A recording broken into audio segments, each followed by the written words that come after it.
Okay, welcome to the first lesson on kinematics. A typical course concerns itself with a variety of broad topics. One such topic is mechanics. Kinematics is the science of describing the motion of objects using words, diagrams, numbers, graphs, and equations. Kinematics is a branch of mechanics. Quantities that describe magnitude but not direction are called scalar quantities. Examples include distance, time, and speed. Quantities that include magnitude and direction are called vectors. In physics, the vectors that we study have direction associated with them. So the general method of looking at it is anything moving to the right on your piece of paper is either considered east, rightward, or positive. Anything moving left on your piece of paper is considered west, left, or negative. Anything moving north in the upward direction is considered upward or positive. Anything moving downward is considered south, down, or negative. So check your understanding. Describe the following quantities as either scalars or vectors. Try this now. The first one is done for you. So the first one is 30 meters. It doesn't include a direction, so it's considered a scalar. The next one, 5 meters per second east. Do you think that's a scalar or a vector? It's a vector. The next one, 8 kilometers north. What do you think?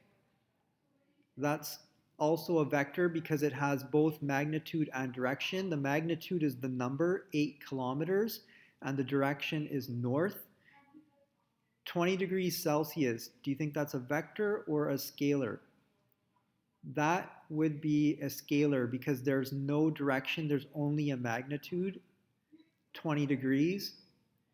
And 59 seconds, scalar or vector? That would be a scalar. Distance is a scalar quantity that describes the length of a path between 2 points. The SI unit for distance is the meter. So the unit is meters. The name of the measurement is distance. And the symbol is a lowercase d. So there's 3 things that come with every measurement: the name of the measurement, the symbol, and the unit. Position is a vector that describes your location relative to a specific point. Notice that it is a vector, not a scalar, so it's different from distance. It has a lowercase d as a symbol, but there's this arrow above it, which indicates that it is a vector. And the unit is the same as the unit for distance, it's the meter. Reference point is the point at which the position of an object is 0 at this point, and the time is 0 at this point as well.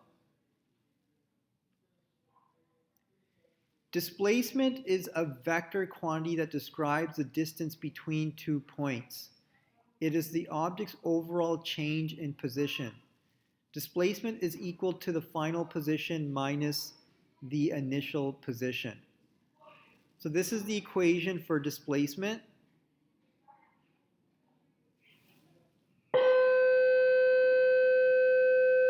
This symbol here is a delta symbol,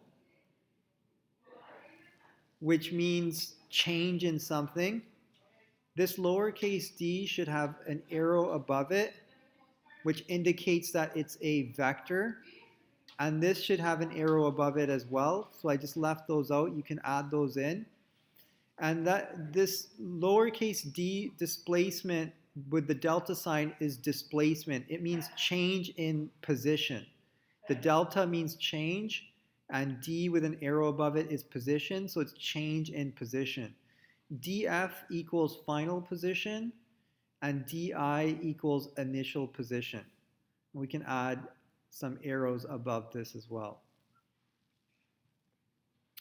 Here's an example. A physics teacher walks 4 meters east, 2 meters south, 4 meters west, and finally 2 meters north. Calculate the distance and displacement. So here you'll see the difference between distance and displacement. So this is your starting point. You walk 4 meters east, 2 meters south, 4 meters west, and 2 meters north, and end up back at your starting point. So the total distance covered is how far you walk. So that's 4 meters plus 2 meters plus 4 meters plus 2 meters, which equals 12 meters. Displacement, being a vector quantity, must give attention to direction. The 4 meters east cancels the 4 meters west, and the 2 meters south cancels the 2 meters north. So the total displacement, in this case, delta D, is equal to 0 meters. So distance equals 12 meters and displacement equals 0 meters. You can see that they're two different values. Sometimes they're the same value, but sometimes they're not. If something walks in a straight line path from one location to another without changing direction, then the displacement and the distance would be the same.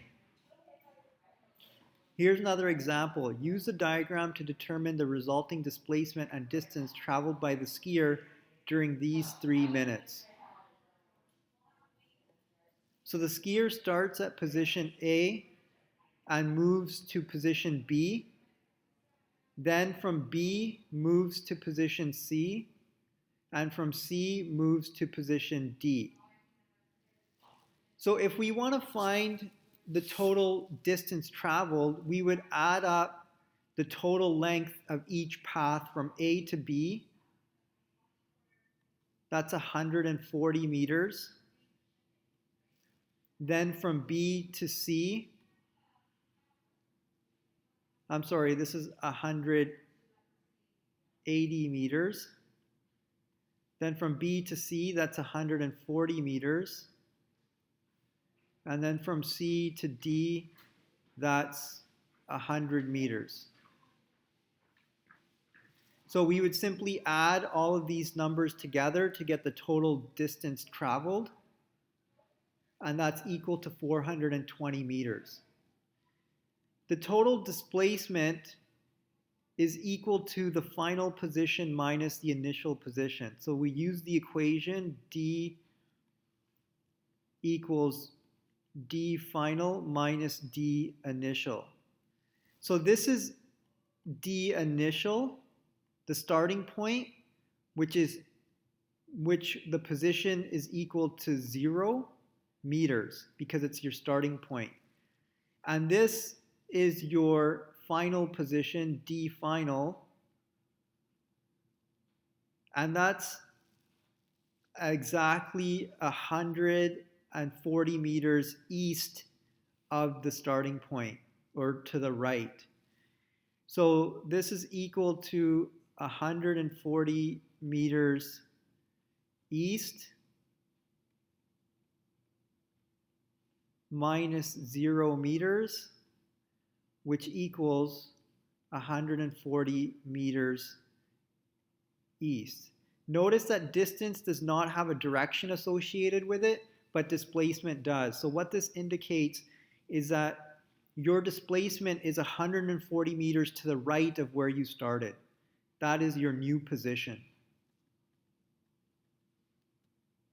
Okay, now that's the end of the presentation. You can try worksheet 1 and worksheet 2.